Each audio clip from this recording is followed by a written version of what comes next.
Ich habe heute eine richtig freche Geschichte für dich aus Westafrika.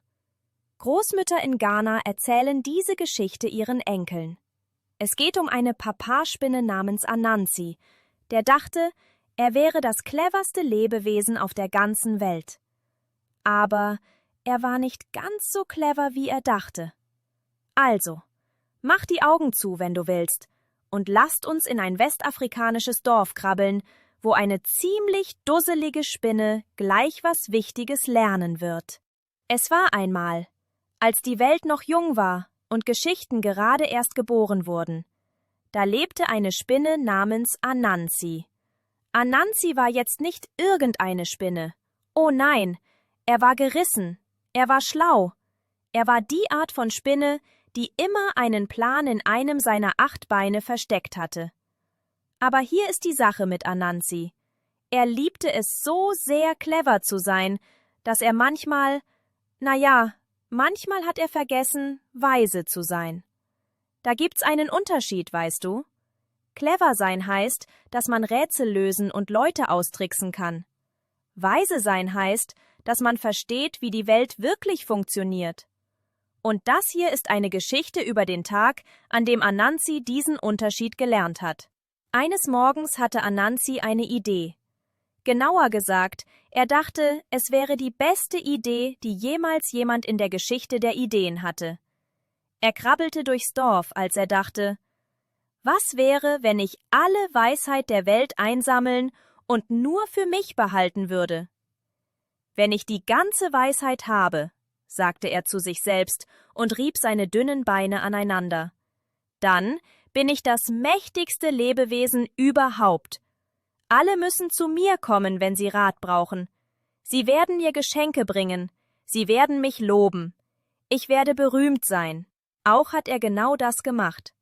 Anansi ist überall hingereist, durch Wälder und Dörfer, über Flüsse und Berge, und hat jedes Stückchen Weisheit eingesammelt, das er finden konnte. Er hat weise Sprüche von Großmüttern gesammelt. Er hat clevere Lösungen von Bauern eingesammelt. Er hat nützliches Wissen von Lehrern mitgenommen. Er hat sogar gute Ratschläge geschnappt, die einfach so in der Luft rumgeschwebt sind. Jedes einzelne Stück Weisheit, das er gefunden hat, hat er in einen riesigen Tontopf gestopft. Nach vielen Wochen hat Anansi seinen Topf angeschaut.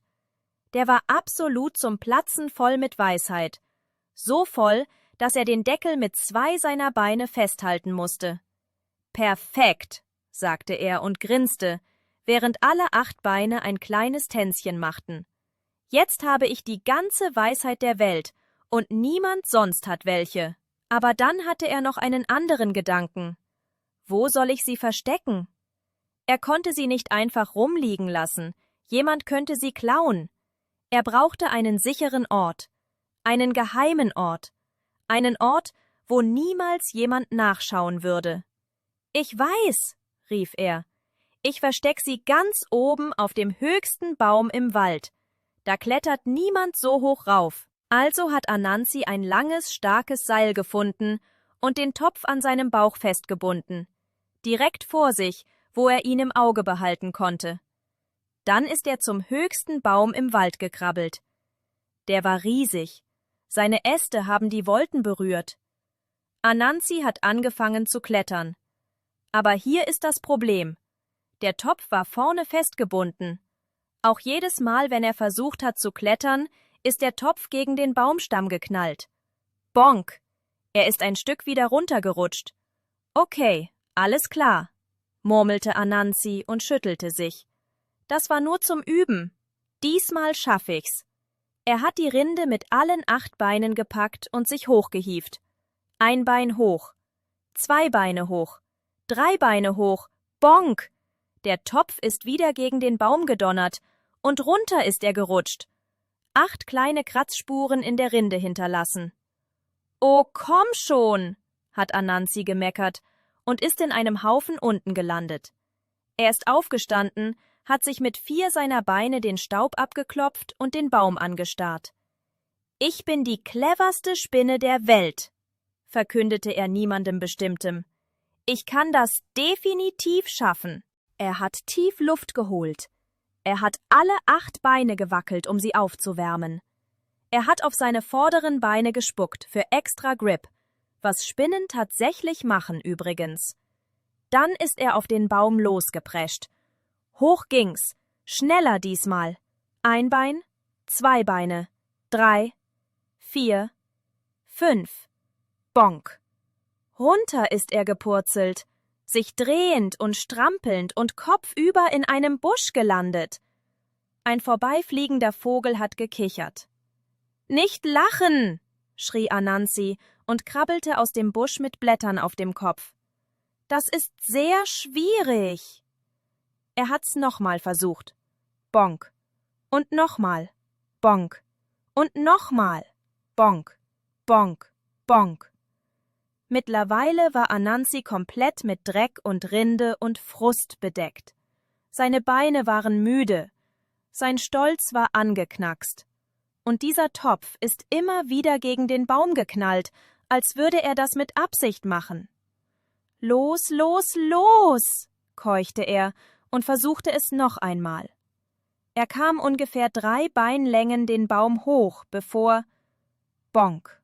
Nö. Anansis kleiner Sohn hatte das alles vom Fuß des Baumes aus zugeschaut. Er hatte gesehen, wie sein Vater wochenlang Weisheit gesammelt hatte. Er hatte gesehen, wie er den Topf vorne festgebunden hatte. Und jetzt schaute er zu, wie er gekämpft und gerutscht und immer wieder gegen den Baum geknallt ist. Schließlich hat die kleine Spinne hochgerufen. »Papa, vielleicht kannst du leichter klettern, wenn du den Topf auf deinen Rücken bindest.« Anansi erstarrte. Er schaute runter zu seinem Sohn. Er schaute auf den Topf, der an seinem Bauch festgebunden war.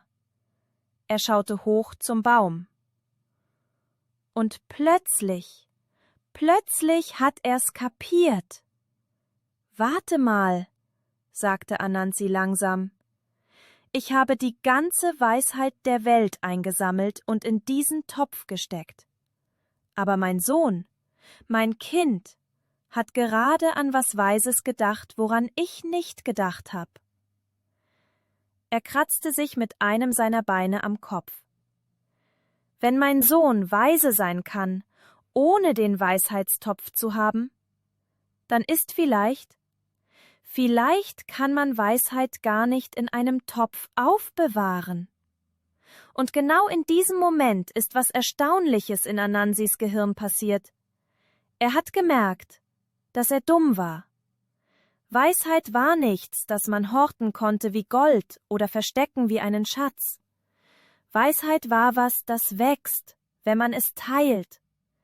Wenn man jemandem was Weises beibringt, nimmt er einem die Weisheit nicht weg.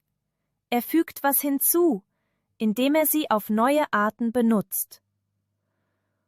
Also weißt du, was Anansi gemacht hat? Er hat den Topf von seinem Bauch losgebunden. Er hat ihn hochgehalten. Und er hat ihn vom Baum runtergeworfen. Krach! Der Topf ist in 1000 Stücke zerbrochen. Und die ganze Weisheit drin ist überall hingeflogen. In den Wind, in die Erde, in die Bäume, ins Wasser. Sie ist in jede Ecke der Welt geflogen. Ein bisschen ist auf Menschen gelandet, ein bisschen auf Tiere, ein bisschen sogar auf winzige Insekten. Und von diesem Tag an gehörte Weisheit allen, nicht nur Anansi, nicht nur cleveren Spinnen, allen. Manche Leute haben mehr abgekriegt als andere, klar. Manche Lebewesen sind weiser als andere, das stimmt. Aber niemand, nicht mal der clevere Anansi, konnte jemals wieder die ganze Weisheit haben. Anansi ist vom Baum runtergeklettert und fühlte sich leichter als seit Wochen. Sein Sohn ist zu ihm gekrabbelt. »Bist du sauer, Papa, wegen dem kaputten Topf?« Anansi lachte. Ein echtes, richtiges Lachen, das aus seinem Bauch kam. »Sauer? Nein! Du hast mir gerade das Weiseste von allem beigebracht.« Was denn? Dass sogar die cleverste Spinne der Welt noch Sachen lernen muss. Und dass Weisheit teilen alle schlauer macht. Mich auch. Weißt du, was ich an dieser Geschichte total liebe? Sie erinnert uns daran, dass niemand, nicht mal Erwachsene, nicht mal Leute, die denken, sie wären super clever, alles weiß. Wir lernen alle voneinander. Dein kleiner Bruder kann dir vielleicht was Wichtiges beibringen. Deine Freundin hat vielleicht eine geniale Idee, an die du nie gedacht hast. Sogar jemand, der jünger oder kleiner ist als du, kann richtig, richtig weise sein. Und hier ist der magische Teil.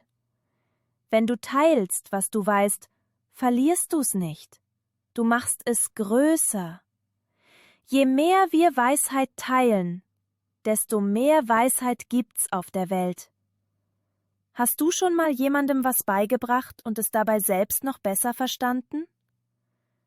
Das ist genau Anansis Lektion.